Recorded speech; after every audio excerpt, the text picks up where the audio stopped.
Let's talk about activities that flatten us. Oh, like a pancake.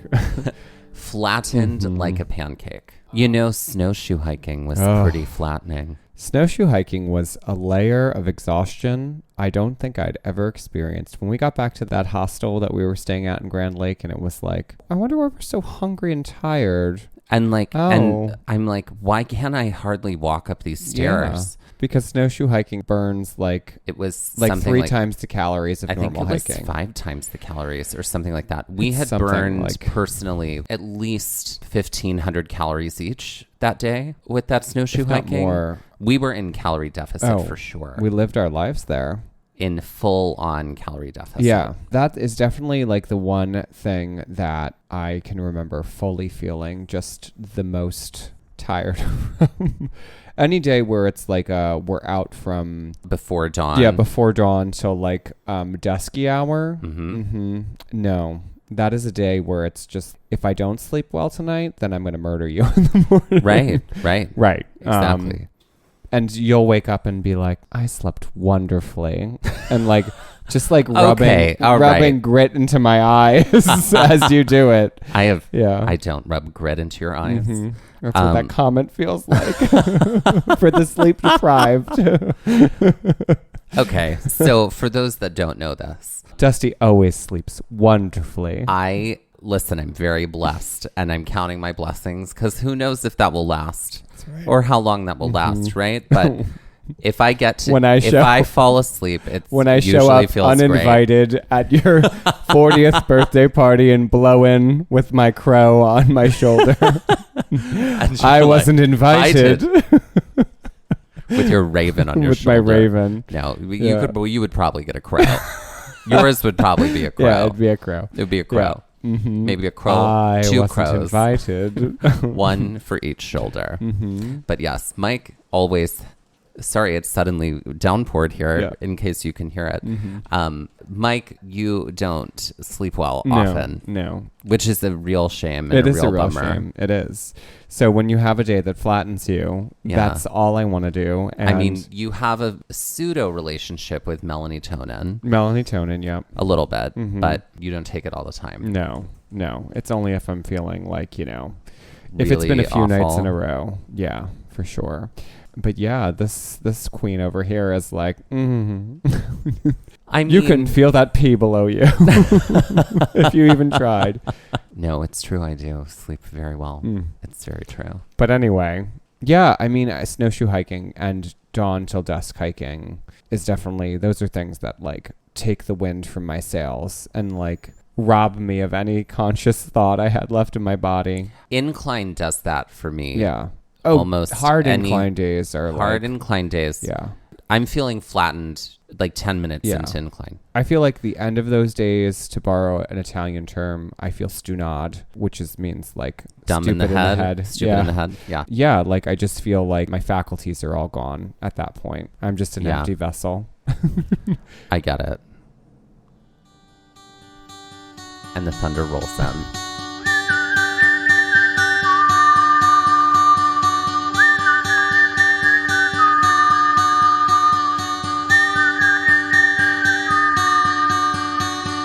Looking for adventure, I want to follow on the trail, or get a little lost and let the wind fill my sails. Get up when the stars still fill the sky, don't wake the sun, there's so much to be done, and the day has just begun. Go where the postcards are real, you can feel, you can open your eyes and open your heart when you gaze at the national park. Follow you there. At the national park. At the national park. Follow you, I'll follow you there.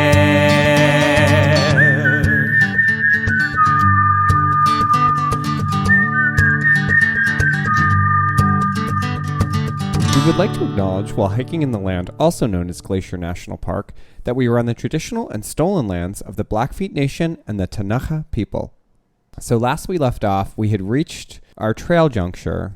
We also want to acknowledge that while we're sitting here recording this episode, it did start storming right outside. So if you hear the rain, the pitter patter of some rain and some thunder. If you hear the rain on my skin, right. No one else can hear it for you. Only you can let it in. Yeah. Yeah. You know how I know you're gay? Yeah. Yeah. Mm-hmm. So nature has joined us. She has. You hear some ambience behind us, that's what's going on. If you hear the sounds of a white noise machine behind us. When we last left off, we had reached the trail juncture for the Grinnell Glacier Overlook, which was a little less than 3 hours of hiking at this point. We were pretty close to the 3-hour mark as we were getting close to the Grinnell Overlook Trail, which was roughly about 6.5 miles from Logan Pass all the way to this juncture. Mm-hmm. Took us 3 hours to hike about 6.5 miles. Yeah, about 3 hours. We hadn't really hit that 3-hour mark yet, but we were pretty close to it. Yeah. We had also encountered a hiking friend in our friend Sam, who was someone also from New Jersey, and we got to also a teacher, and we got to like have some bonding time and just chat our way the entire way out on the Highline. Sam also informed the rest of our day with her plans. And we ended up adopting her plans. We did, yeah. Because she was hiking from Logan Pass to this overlook, going to hike up to the overlook and then just hike back to Logan Pass. Right, because she was on her way out. Typically, the Highline is hiked in one direction from Logan Pass, and then you go down this trail called the Loop, which will bring you down to a parking lot area in a spot on the going to the Sun Road, also called the Loop. But that is a really brutal hike, and then we would have had to hitchhike back. Or beg our way onto the tram. Yeah. But you were afraid that that wouldn't happen and that we would have to just hike all the way back, right? Which that was not going to be the reality for me. But this gave us the but opportunity. I had prepared doom for you. You had prepared doom for me, which you do very well. You were like, you know what I'm going to do is curate some doom and offer it to you to incite fear so that I can get you to do what I want you to do. Just like Maleficent. Fools! Yes. Exactly. I mean, she is your iconic character. That embodies your soul. It's true. This also gave us an opportunity to hang out with Sam more. Yeah, which we were great. Having a great time. We with were her. having a lovely time with Sam. So find some trail friends if you can, because they're wonderful. As we start to approach the trail juncture here, which would be the Grinnell Glacier Overlook, we can see there are some people who've started it. We can see that, okay, this is going to be an incline. This is going to take us up to the top of this ridge, which was above us. I had also remembered Becky the day before had mentioned that there is an overlook to Grinnell Glacier, but that it is really steep and to be prepared for it. And so I could see that other people were on it, and I was like, okay, this is going to be some incline. We haven't really done much incline today because the Highline had been relatively flat. There was definitely some uphill and downhill, but not a ton. There was definitely up to Haystack was some uphill. Yep. But it wasn't as grueling as other hikes had been before. No. So the sign said it was only 0.8 miles. Right. Up to the ridgeline or the end of this overlook, or so you can see Grinnell Glacier. Yeah. I was like, you know what? I can do incline for 0.8 miles. All right. That's fine. Yeah. So we thought, play dramatic music here. Bum, bum, bum. Perfect. So as we start to approach the trail juncture, we can see this distinct peak that's above. You can kind of see the trail ahead. Started to see people that were, not too many, but some people that were on the sloped hill that were leading up to that peak. We basically understood that we would just be going straight up. To the Grinnell Glacier to that overlook. Yeah. So that we could see Grinnell Glacier from there. Right. And I have to say, like, after almost 3 hours of hiking, and it's by no means, I would not say it's an easy hike, the Highline. I would say lives somewhere in the moderate range. Definitely. I would say if you're a young child, it may be difficult. And there were plenty of young children. Plenty of them. Plenty. But I felt pretty good. I still felt pretty energized. I mean, it was like 9 o'clock in the morning. We weren't, like 9:30 maybe. It wasn't late in the day. We had been up since 4:30, but I felt good too. Right. I mean, even though we weren't We weren't using athletic greens at the time. But you took the words from my mouth. But feeling good, feeling Actually energized. a sponsor, we can say it. We can. Actual sponsor. I didn't feel like the wind had been taken from my sails. I felt like no, not there at was this still point. lots of gas in the tank, and I felt was ready for this overlook. Totally ready for this, especially because I felt like there hadn't been a ton of incline prior. It was just some casual up and down. There was that incline up to the Haystack Pass, but then it quickly turned into decline. Then it sort of leveled. Then there was more decline. So I was feeling fine and was feeling ready to do this, even though I knew it was going to be tough and it was going to be consistently uphill for 0.8 miles. And boy, howdy was it. Boy, howdy. Oh, we'll get to it. The climb initially, there's a group of people that is down at the bottom. They're like a whole family that were starting the trail up with us, and they were basically all waiting for various spots to use the bathroom where there was cover that they could do that. And just a spoiler alert, there's really not much cover at this point of the trail. There's not much cover utilize at any the point. bathroom. No. Yes. No, you would have to be on the Highline and like sort of step off of it. Yes. Somewhere. Good luck. Good luck. I didn't. No. I didn't do that the whole time we were on this day. No. And I drank all the water. We'll get to that. The climb is essentially this slick, rocky, gravelly path up the side of what appears to be this giant slope up to the peak of this mountain top. It is very desolate comparatively to the rest of the Highline, which is very lush and green. Yes. And what we had seen. What it does offer is a gorgeous view of across the whole time. There, it's on the side of a mountain going up to this peak, and the trail is carved into the mountain so that you can get up there. We can see just vastness for miles. You can also see the different parts of the Highline Trail below you as you ascend. Yes. We start on this trail still in the shadow of the mountain. And we had basically mostly been in shade for most of the day. We could tell that there was going to come a point on the trail as we were looking up ahead very soon that we were going to be in a ton of light. And there's really nothing that can be done about that. And as vampires, it's not the best for us. Right. It was also getting warmer. So we knew that like if we were going to be hiking in the light, not in the shadow anymore, it was going to start feeling hot, because that was the weather in Glacier during this time of the year. It felt cool, almost cold in the morning, and then by the middle of the day it got to feel like summer heat, and then by the evening it cooled off again.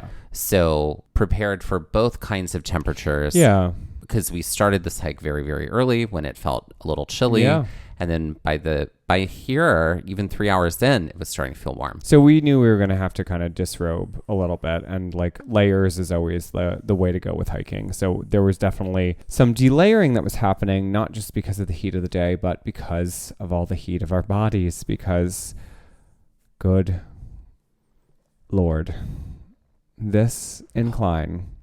That incline. Listen, I do not have words to describe. This was an incline designed by Satan himself. I'm not kidding. This was the hardest thing. I mean, I think coming out to my family was easier than this incline, frankly. Sure. Yeah. I would rather do that again than do this incline again. Yeah. There are a few things that give me or fill me with such revulsion and hate. And this incline was one of those things. I've never felt this amount of just my body rejecting the idea of doing something. Like immediately felt infinite. All of it. Oh, it was just like a never-ending staircase. Never ending. And it was stairs would have been one thing, right? If they were stairs. But they weren't stairs. No. It's an incline. The grade on this was I Very really need steep. to The grade was incredibly steep. All you could do and all you'll have to do is just stop and take a break. I thought at that moment in time, I'm like, if I see a trail runner, I'm going to punch them in the face right now. Because I don't know how you would do it. And you would just be making a mockery of everybody else. I mean, and good for you for being in impeccable health, but you were going to get a punch in the face. Right. But all you could do was you had to just stop. There had to be stopping points. There had to be moments for water. There had to just be moments to breathe, because everybody was doing that. This was not just like we're tired, we've hiked in Glacier for 3 days now, and we're acclimated but tired because we've done a lot. This is an extremely difficult grade, and it's very steep. Oh my God. Yeah. And at this point, I was like, this is what Becky warned us about. Mm-hmm. This is what she said. It's so steep. Mm-hmm. And we were like, oh, we've done steep before. I think I'd rather do all of Yosemite Falls again before I did this overlook again. Yeah. Yeah. It was that much the feeling of death had come upon me. So thank God for hiking poles, because... And that we didn't forget them this day. And then the Highland in general, hiking poles. But here, hiking poles for the Overlook hike, because hiking poles. They were like the only thing that gave me the assist to do what I needed to do to get up this. Also, the only other thing that got me up this incline was... the Ruby Tuesdays at the top. Right. Could you imagine those like pumpernickel croutons? It would have been a delusional Ruby Tuesdays. It would have been a Mirage Ruby Tuesdays. Yes. Mirage Tuesdays is what it would have been. The only thing that got me through was stopping. Yeah. Because we would sometimes, it was like, we can walk 10 steps, and we would walk 10 steps, and then I would stop again. Just sit there and breathe for a bit. And sweat. The sweat and then was stand up, walk disgusting. Another 10 steps, and then sit. And I mean, they say it was 0.8 miles. I think it's a lie. I think it's at least 1.1, which people... don't listen to the signs. People also claimed, they were like, this feels way longer than 0.8 miles. I think Sam had her pedometer. She said, no, this is not 0.8. The signs lie, folks. It was a moment that was so grueling. I really do wish, that it was a situation where we were approaching the top and I could feel like, oh, yes, I achieved it. I got up here and like, it was so tough. Look at this. Unfortunately, I wasn't sour about it. I just still felt like death as we were finally approaching the summit. I mean, how long did it take us to climb up that thing? I think it was a good...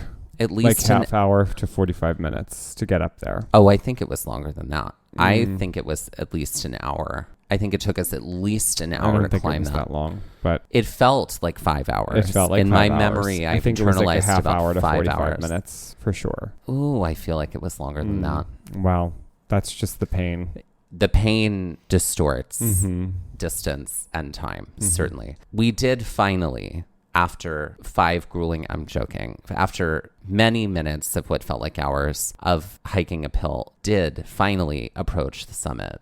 And with that, let's take our first break.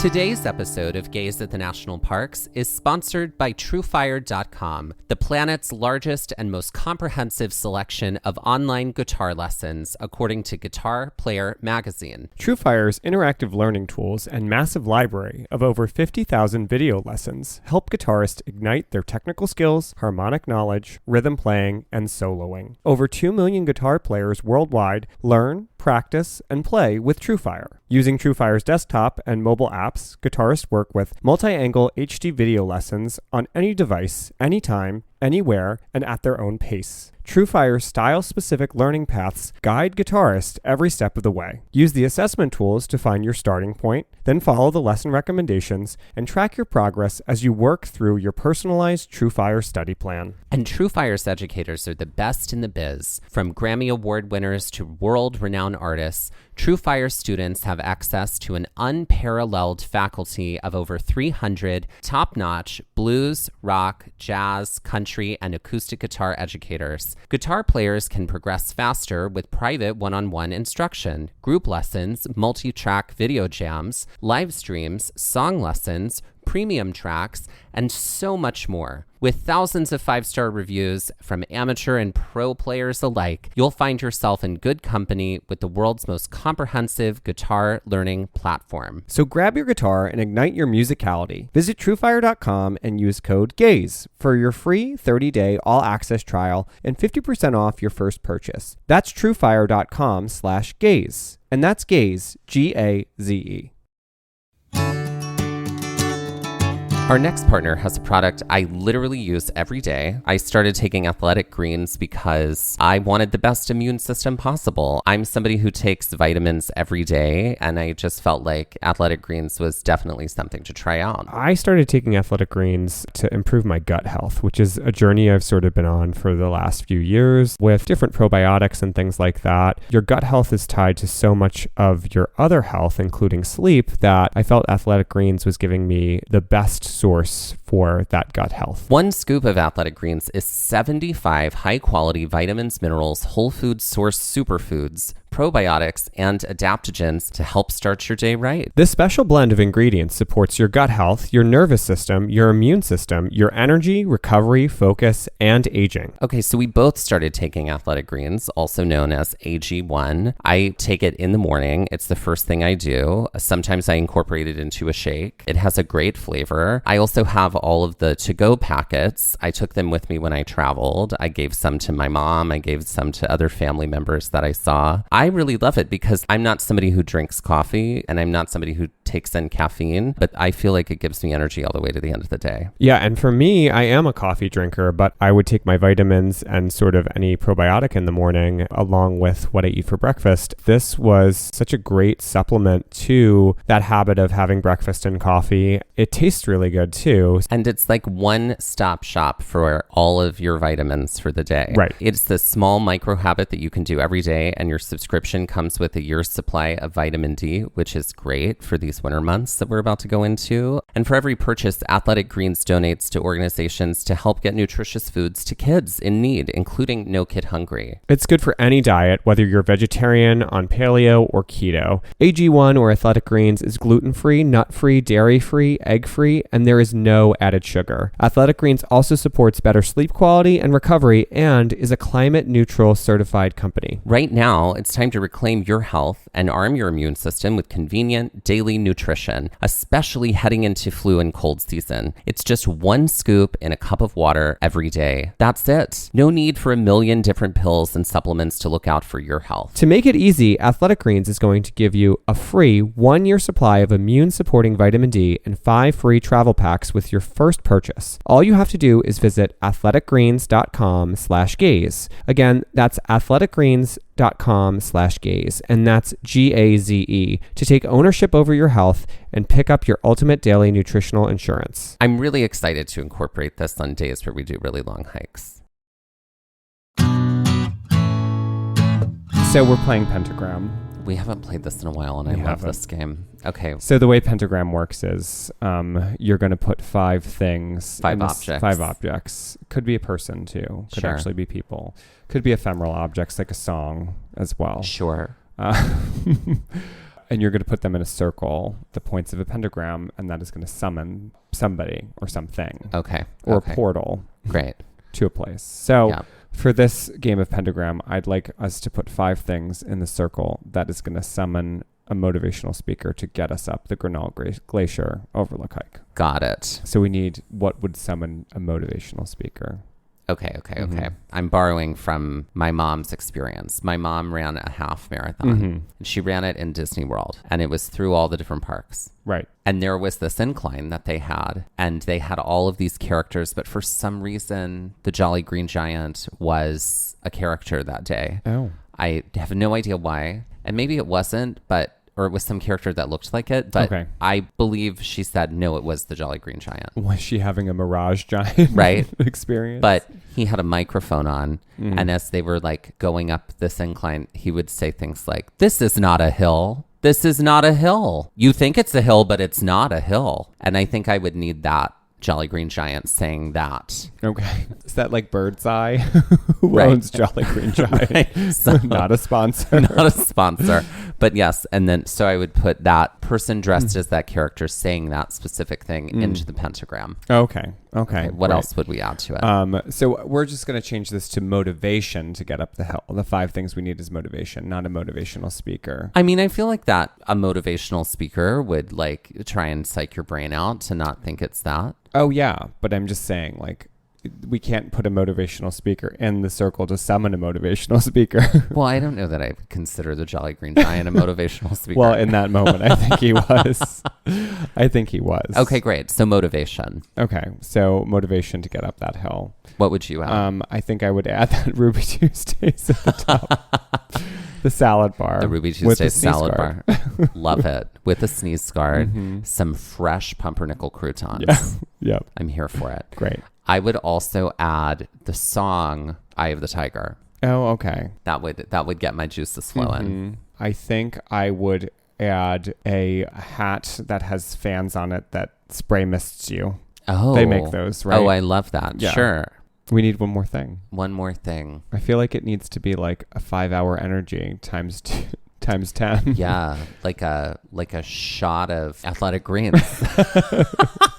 And we put all those things together, and then maybe we'll get up there. Yeah. And so that is Pentagram. Do you remember this when we were approaching the summit? It was like a fake out. Like there was like four of them or something like that. It was like the ending of 4 Lord of the Rings, Return of the King. There were 4 I think endings. we said that. We were like, this is like the ending of Lord of the Rings. Like it's just, you think you're at the end and then it's like, oh no, there's another turn. There's another curve. And there's like one really far in the distance and then you get there and it's like, oh no, now there's more. Yeah. Oh, and now there's more. Yeah. And now there's more. And it's like, oh, come on. Yeah. Because you do get to the top of the incline and then it's like, oh, but that's not the end. But it does become a little bit more level at this point. It's not as grueling once you hit that sort of like crest, like where you're actually you're at peak, not necessarily peak level because you could go up there. You could. But like at like sort of like summity level.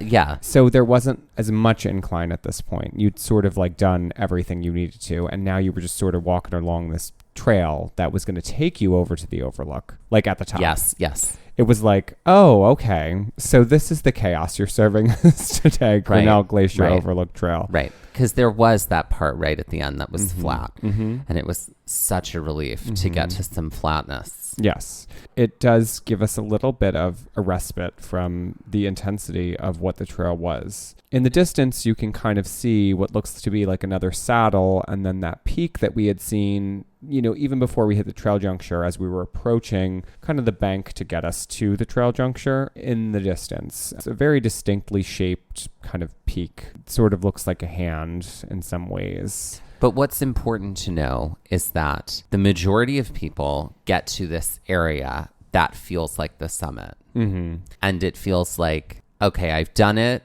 I'm here. I've made it to the end. But then there's also a little bonus section that goes up to the peak that you're talking about. Right. Yes. And it definitely does feel like a bonus section because you could option to do it. Yeah. Or you don't have to do it. Right. We did finally get to the summit area. Yes. Which literally places us right above Grinnell Glacier. Like we're looking down on Grinnell Glacier from where we are. And you can see parts of Salamander Glacier as well. Yes. This was like the payoff view of all payoff views. This was I one say of the, that because you didn't experience the other portion that I did. I know. So this was a great payoff, I should say. This was an incredible payoff view.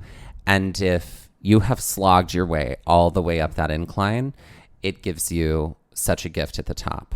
Oh my God, yeah. Such a gift. It's one of the best views I've ever seen in my life. Yeah. And it doesn't disappoint at all. No. When you're standing there, I think everybody was really respectful of just like, let's stand here and be relatively quiet so that we can just take all of this in. Oh yeah. It was a literal breathtaking view. And not because just its beauty, but because I could not breathe from us after that incline. There aren't a ton of people up here. Like it wasn't very crowded, which was also very nice because it did feel very peaceful at that point. And it did feel very solemn in a lot of ways to be up here and to be able to see that view.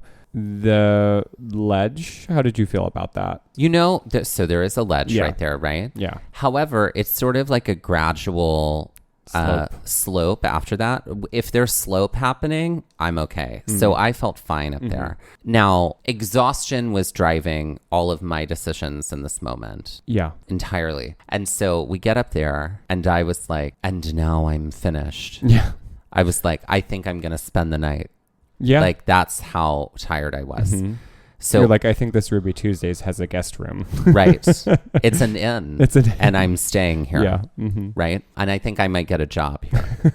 So I find a rock and I sit down. You and Sam notice that there is this other bonus area that we were talking about all the way up to this other section. Y'all were like, oh, yeah, let's go up here. Yeah. And this is when I speak up and I was like, enjoy it, scouts, because I'm staying right here. I'm going to sit here and just take in this view. Also, this tiny little marmot decided to, it wasn't that tiny, but this marmot decided to show up near me. And I was like, I think I'm going to just hang here with this marmot.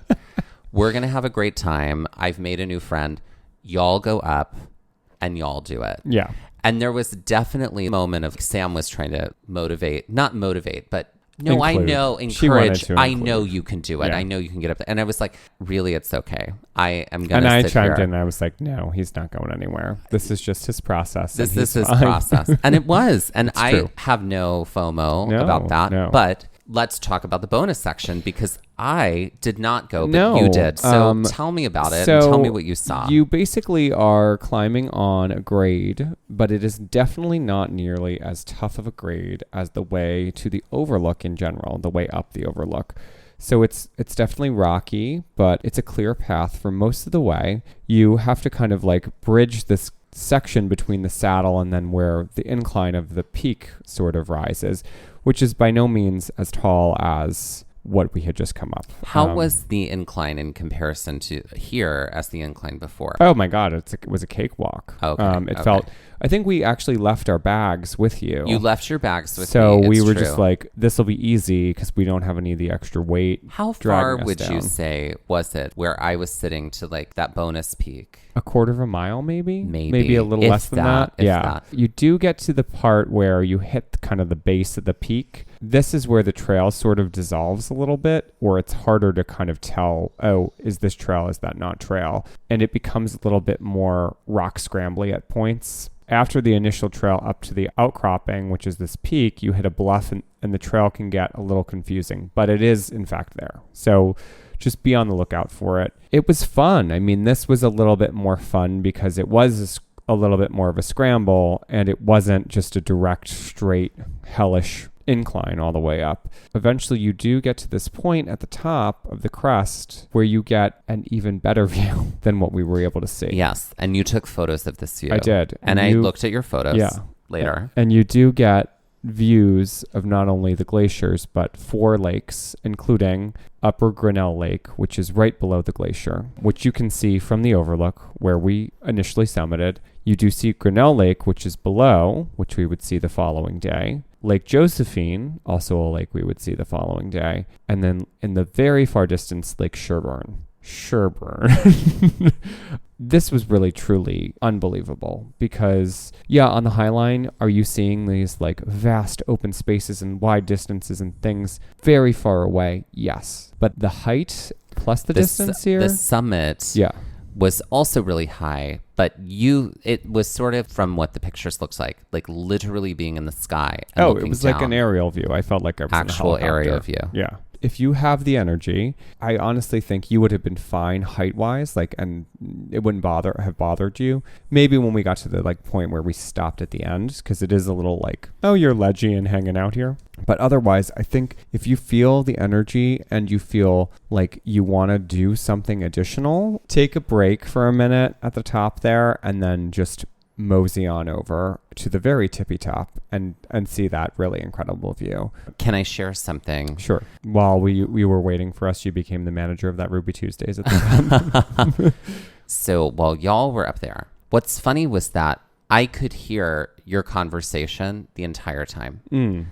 While you walked for a quarter of a mile away up to that peak, it was crystal clear. I could tune into everything you were saying. Fascinating. Because the sound was traveling and down and right to where I was. The marmot and I got very close. The marmot started over to my left and then sort of moved over to my right and went on an adventure. I took a film of it. Take a look at our Instagram. We'll put it there. Sort of seeing that tiny little marmot in this, overlooking this giant open vastness. It was a fascinating journey to watch. Mm-hmm. Right? Obviously, I didn't feed that marmot. No. Obviously, I didn't touch that marmot. No. But it did have a little journey around me that I followed. Yeah. And it was wonderful to just sit there and take that in. Oh my God, I'm and sure. that was what I needed to do in that moment. Of course. So what was it like coming down? Quick. It was very fast. Like probably faster than it should have been. I feel like we were back to you very quickly. We could see the marmot in the distance as we were coming closer, and we're like, oh. And so like when we got back together, we confabulated and heard all about your adventure with the marmot. But no, it was easy. That part of the trail felt very adult jungle gym because there was some climbing involved. You had to put your hands down at some parts. It was fun, joyful, playful experience comparatively to the devilish incline. So upon your return, I was feeling like I had regained my energy. Mm-hmm. I also knew that all we had coming up for us was downhill. Right. Or so I thought. Sure. So I definitely felt my energy come back and I felt more alive here. Mm-hmm. We have come alive. This is the point where we are just like, oh my God, we're all alive because of decline. As we decide to pick up and head back down the Overlook Trail, this is the point where there are a ton more people starting to come up. Ton more people. There was that family that had that like 4 or 5 year old kid. Yeah. And I was like, how in the world? I would have been screaming my face. I mean, I was. Yeah. So the two of you have returned. Mm-hmm. I have regained my energy, and the three of us embark on going down. Yes. Back down the Overlook Trail. This feels a lot easier now because it is downhill. Regaining my energy with every step, it's so much easier. I'm like, oh, I'm alive. It's like a Sting song. More energy is just blossoming inside of me, and I feel like I'm blooming like a flower, an alpine paintbrush flower, if you will. Mm-hmm. As we were going down, we're having conversation. We're not dying. No. It's lovely. Yeah. There are more people coming up this way at this point. This is where we are the smiling assholes that are like, everything's great. And they're like, how much longer is it to the top? And we had to just give our best guess and answer and be kind about it and be like, we know you're almost there. When we got to about like, I guess that we had like a quarter of this way left, there were some people coming up who were so tired already. They were like, is it much further? And we were like, unfortunately, you're not even like halfway there. No. There was also a family with like a toddler that was coming up, and I was like, oh, good no. Lord, good luck to you, and good luck. May the odds ever be in your favor, because I'm all for people taking their kids out and hiking, and you know, I love it when I see parents who have like kids in like a backpack hiking unit that they can like put on their backs for their kids. Oh yeah. But I do think it's worth it to really understand how grueling some trail, like that was the thing I noticed in Glacier. There were so many parents that just like had kids on trails that I was tired as an adult from, and that were difficult. Like, and deeply so difficult. I was just like, all right, I mean, I'm not the kid's parent, but I also am like, this is just tricky. So there was a lot of that happening. And this toddler coming up the trail was something of concern for me. But what are you going to do? What are you going to do? Yeah, nothing. We do finally make it back to the bottom. Mm-hmm. And there was this small moment that you had. Yeah, I thought, well, maybe we would go to the chateau. But I think we were both very, very happy to just like be done, and to be able to just like continue on backwards with Sam and enjoy her company for the second leg of the trip. And with that, let's take our second break. It's time for Drag Corner. Ladies and gentlemen, please welcome to the stage Dustin DeWind. Dustin DeWind. A drag king. A drag king. I think our other Highline episode featured a drag king as well. Yes. Hugo there. Yeah. So Dustin DeWind. Mm-hmm. I feel like Dustin DeWind is, you know, there's always a fan. There's always a fan blowing, like Beyonce always has a fan blowing.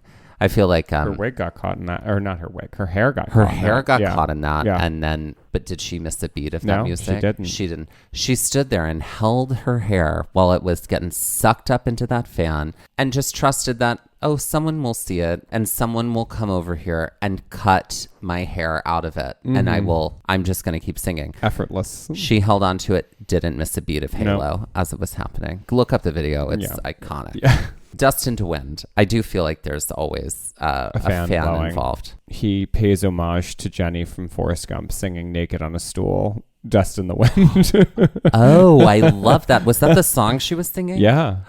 Yeah. Yes. Just like naked with the guitar in front of him. Yes. Oh, I love that idea. Yeah.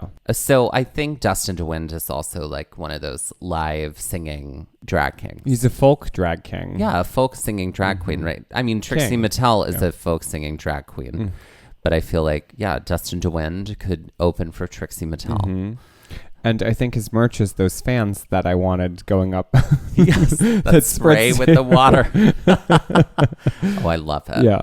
I love it. Yes, there's definitely like a country western vibe to Dustin to Wind. Other songs I feel like Dustin to Wind would cover would be, maybe some Johnny Cash. Maybe I feel like some Rocky Mountain High comes to mind. Oh, yeah. Yeah. Oh, yeah. Some Willie Nelson. Some Elvis, probably. But yeah, definitely live guitar. Nude on a stool. Nude on a stool behind the guitar. That's the thing. Nude illusion.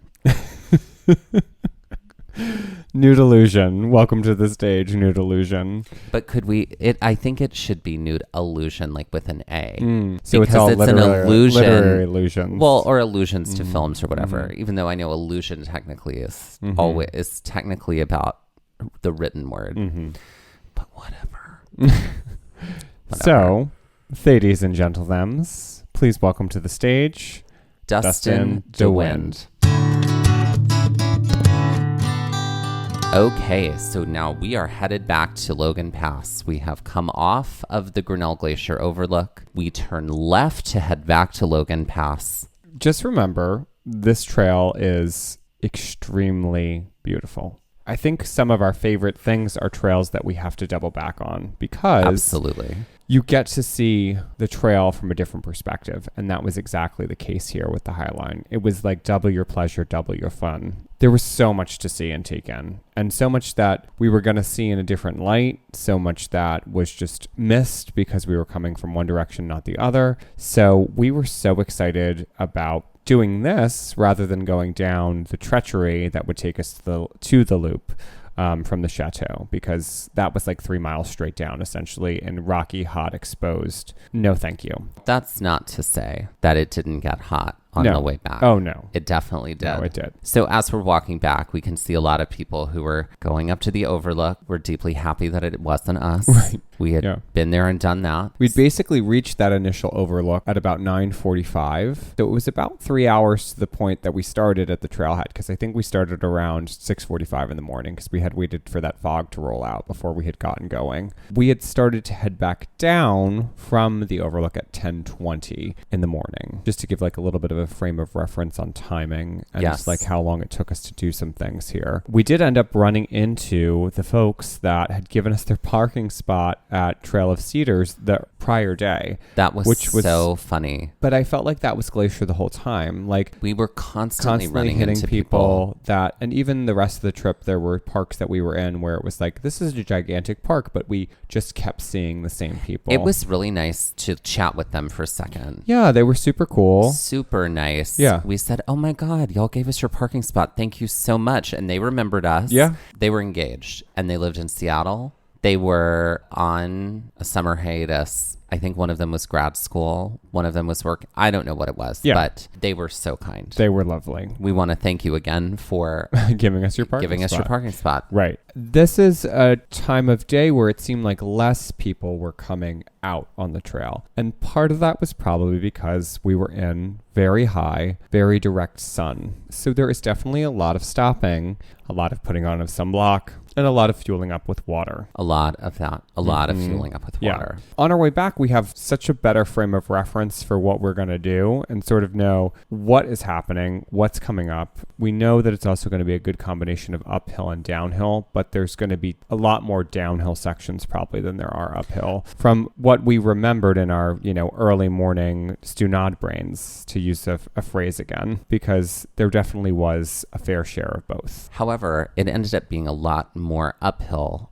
going back toward Logan Pass than either of us had anticipated, because we had a lot of downhill most of the time on the way there. But it was like a grade of downhill that didn't make you think you were doing downhill in some spots. But after a death-defying uphill up to that overlook, any amount of uphill you're going to feel. This uphill wasn't extremely grueling, but it was there, it was happening, it was felt. And now we were in the direct sun. I definitely felt the most like Maria von Trapp at the top of the mountain. 100%. On all parts of this trail, and in looking into the distance at the mountains on this trail, because it felt like we could have been in Switzerland. I've not been, but I imagine I've that's seen what photos, it was. and I'd imagine. I think I turned to you at some point and I was like, I feel like this is what the Von Trapps experienced, right? As they climbed out of Austria.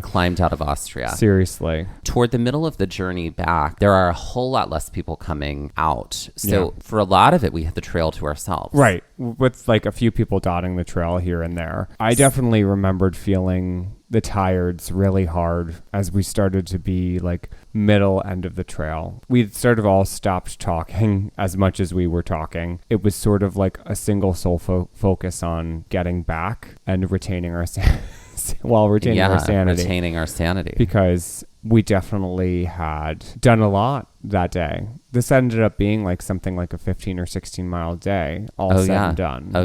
So we were definitely in the 11 mile zone, 12 mile zone in the middle of this trail on the way back. And by the end would hit 15. So I think it was justifiable tiredness. Certainly. Mm-hmm. Sam made a comment while we were walking back that because you were hiking ahead of us, you were the one in the front, but you didn't have the bear spray. Right. She's like, is Mike always the one that hiking in the front? And I was like, well, yeah, usually. I said, when I hike in the front, we stay together. But when Mike hikes in the front, we don't. She goes, that's kind of funny considering that you have the bear spray, Dusty, and Mike doesn't. And I was like, yeah. And so I think I gave you the bear spray moment. Yeah. We do get some small areas of like respite from the sun here and there, but we are basically and you will basically be in full sun for most of the way. It's warm, and some of us are running out of water. Yes, some of us did run out of water. We had carried like extra bottles of water in our bags. Yeah. You had gone through your bottles already. Your bottles were empty. No, you had gone through your bottles already. But you also had bottles. Right. We had dumped those bottles into our bladders when we stopped. Oh, that's right. Right. So, right. But you had done it quicker than me. That's right. Yeah. So my bladder had run out already. I emptied the bottles into the bladder, and you had done that for your bladder as well. Right. And yes, I could feel my bag getting lighter on my back, and I just knew I was getting low on water. And lo and behold, in the middle of like an uphill section that felt way tougher than it did going there, right, I fully ran out of water, and I was like, oh no. And it was a situation where I was like we have easily 3.5 miles left. And I was like, I don't know what I'm going to do. And so there was a terse exchange that you and I had. Well, why don't you, rather than describing it as a terse exchange,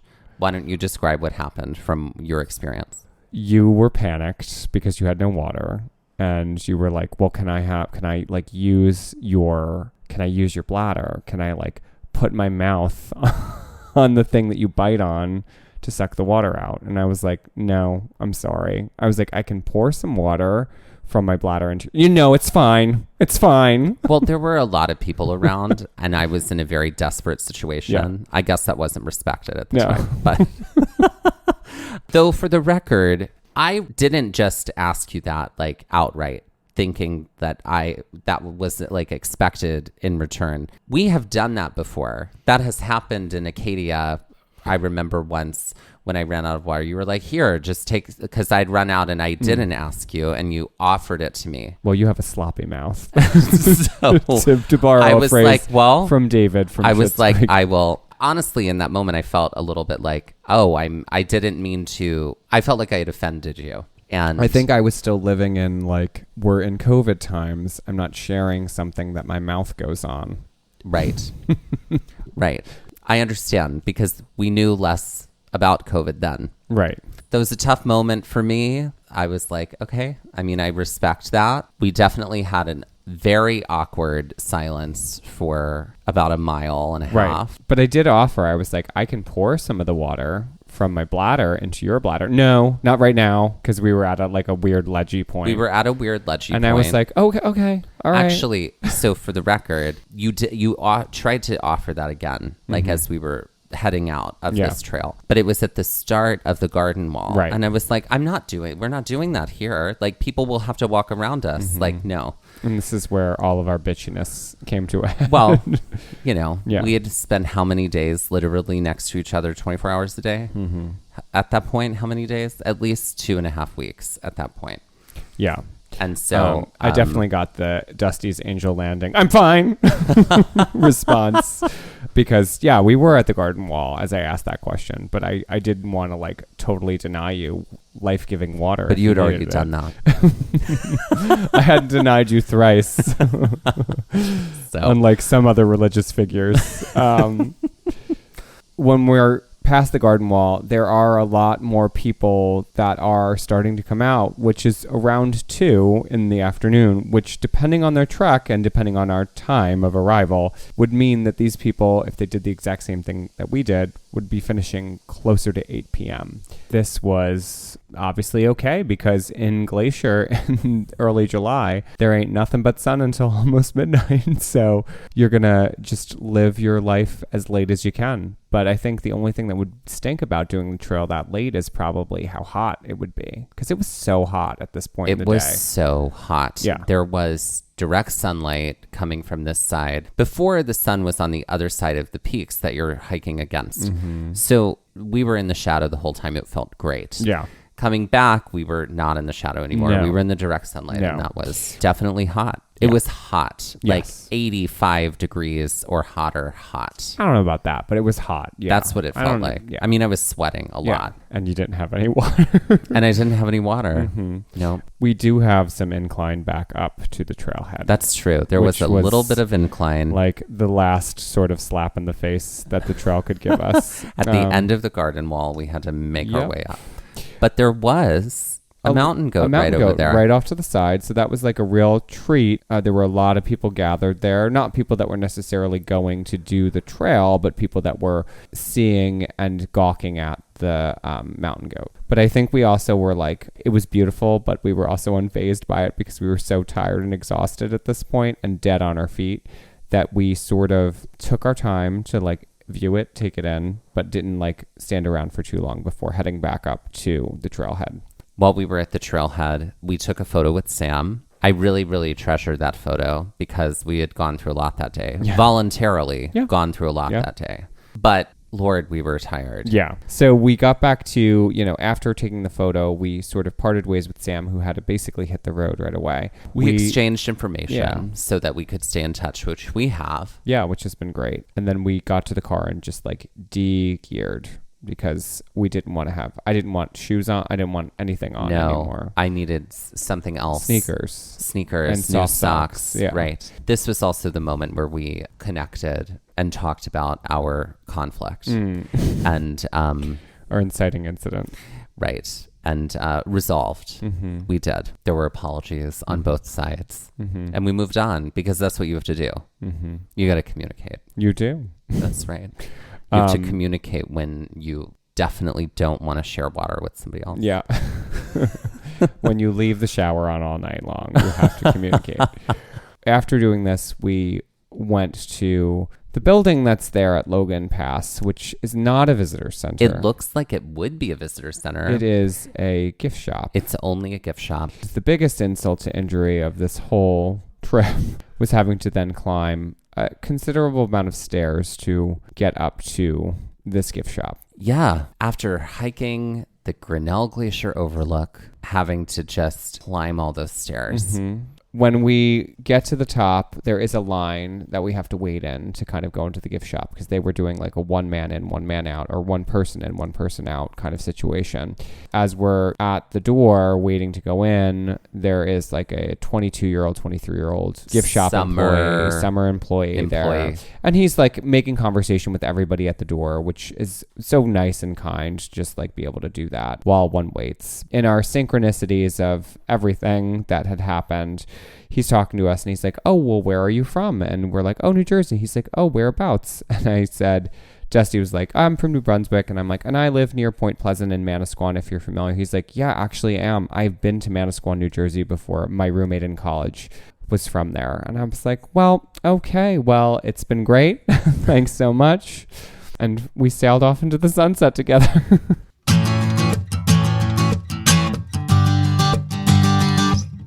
Put these 2 trails on the Karen Stone scale. Okay, so let's put the Grinnell Glacier Overlook on the Karen Stone scale. I'm actually going to do something I've never done before. 11. No, this is a 13 out of 10 on the Karen Stone scale for me. Okay. Personally. Okay, so it's 10 out of 10 for you or 11 out of 10? Okay, so we're talking 23 out of 20 Karen Stones. What is that? What kind of fraction is that? When it's improper. Improper. Yeah. Just like you. Improper fraction. Really? Right. The most improper. I think I would have shared my water. Okay, and the Highline Part 2, which is basically Highline in reverse. So Highline in reverse back to Logan Pass from Grinnell Glacier Overlook. Yes. This was tougher for me. I'm going to say an 8. I can't remember what I gave it on the way out. I don't remember at all. I have to go listen to the episode. I think I'm going to say 8, though. Okay, for me, great. It feels like an 8. Funny, I'm giving it a 7. Okay. It was really hard, but that's for some reason what I remember. Like hard, 7 hard. Yeah. 15 out of 20 Karen Stones headed back to Logan Pass. And now, let's end this episode the way we end all of our full-length episodes, with a game of Jeopardy-style trivia.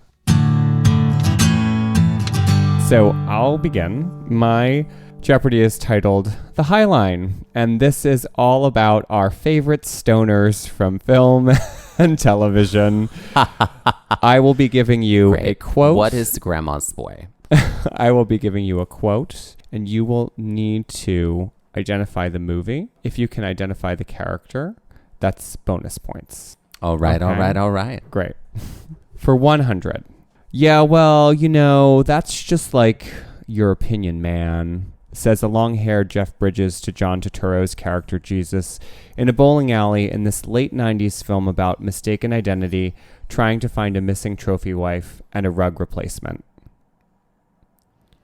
Oh my God. What is Reservoir Dogs? No, I don't know. What is The Big Lebowski? Oh. Great. Okay. Great. So this is how this category is going to go for you. This is how this is going to go for me. Great. Okay. For 200. I'm so hungry I could eat like 20 of those burgers, man, says John Cho as Cal Penn retorts, dude, bleep, I'll see your 20 burgers and raise you 5 orders of fries, in this buddy comedy about trying to find an elusive burger restaurant, which also reawakened Neil Patrick Harris's career. What is Harold and Kumar Go to White Castle? Great. For 300. Don't forget to bring a towel, says this anthropomorphized toiletry on many occasions to Stan, Kyle, Cartman, and Kenny right before asking if they'd like to, quote, get high in this animated show based in a Colorado mountain town. What is South Park? That's correct. Do you know the character? Kenny? Towley. Oh, okay, great. All right. Oh, Towley. Yeah, that's right. Okay. For 400. All I need are some tasty waves, a cool buzz, and I'm fine, says Sean Penn to Judge Reinhold in this high school coming-of-age film which features Penn as the resident stoner. What is Fast Times at Ridgemont High? That's correct. That also features Matthew McConaughey saying... No, Matthew McConaughey is not in that film. Oh, what is he in? He is in Dazed and Confused. Those two are the same yes, film they for sort me of live in my the life. same realm. Okay, great. And for 500, this is a hybrid. This is a cross of bluegrass, Kentucky bluegrass, featherbed bent, and Northern California sensimilia. The amazing stuff about this is you can play 36 holes on it in the afternoon, take it home and just get stoned to the bejesus belt on that stuff, says an inebriated Bill Murray to Chevy Chase's character Ty Webb as he tries to play through his quote-unquote home in this film about getting revenge on a gopher who makes a mess of the local green. What is Caddyshack? That is But correct. I also want to say that could also be your 45 impression. Ugh. I know. Okay, you ready for my Jeopardy? I was born that way. That's what Lady Gaga sang about. That you were born and ready for Jeopardy. Yes, exactly. I almost put something together about stoners and films. Oh, that's funny. 4 seasons we've never written the same Jeopardy. It'll happen at some point. It'll happen at some point. It's gonna happen. Right. I know. But what I'm curious, it then makes me curious, like, okay, same category. Did we write the same clues? You know what I mean? Yeah. Great. Hasn't happened yet. Almost. So many times. All right. This is called Highline before and after. So it is a before and after category, right? And I almost wrote a before and after category. That's really funny. I was like, nah, I'm going to go with the stoners and films. And this is all about lines. Great. So all of the answers either are about a line or contain lines. And I mean like physical lines, not like lines from films. Okay. Yeah. Okay. So for 100. Okay. This popular Ariana Grande song that is said to be about Pete Davidson has a music video that is a direct reference to the movie Mean Girls. And the common phrase one might use to describe Charles in reference to the Crown of England. What is thank you next in line? Correct. Great. For 200, if you're trying to tell someone a secret in so many words, but you can't say it explicitly, but you want them to put the clues together for themselves, you may be asking them to do this. And these invisible lines all over the earth that run north to south, though measure east to west. What is read between the lines of longitude? Correct. Okay. Longitude runs north and south, but it measures east and west. Okay, for 300. This company that's lining the pockets of Jeff Bezos offers this service to get your packages sooner. And this invisible line that defines 0 degrees longitude and runs through Greenwich, England. What is Amazon Prime Meridian? Correct. Okay, for 400. I'm sure they own the Prime Meridian at this point. Right. Somebody does, right? The Brits call this queuing, but people of the northeastern United States say this phrase, which could easily be confused with accessing the internet. And the invisible boundary between offense and defense when playing American football. What is get on line of scrimmage? Correct. I was like, what do we say that's like getting on the internet? I was like, form a line is not right. No, get online. I swear, that was really hard for me. I still don't say that. I don't say that. I say get in line, which I feel is correct. But the people specifically of New Jersey are like, I have to go get online. And I'm like, they're wandering away to go access the internet. That's what I say. I'm like, there's not a line on the floor. I don't know why people say get online. Yeah, I'm sure I've said get online before, but whatever. For 500, this is the phrase the teacher has to say in the hallway basically every day. And the title of a Johnny Cash song, which also served as the title of the biopic about Johnny Cash and June Carter Cash. What is don't run, walk the line? That is correct. 5 for 5. There we go. Well done.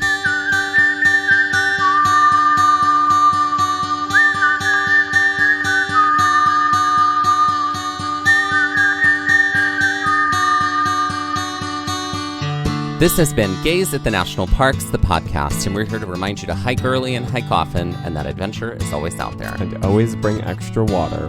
Gaze at the National Parks was created and is hosted by us, Dustin, Ballard, and Michael Ryan. To see images from this episode, follow our Instagram at Gaze at the National Parks. To contact us, email us at gazeatthenationalparks@gmail.com. And to find out more about the parks visited on this show, visit our website, gazeatthenationalparks.com. That's Gaze, G-A-Z-E.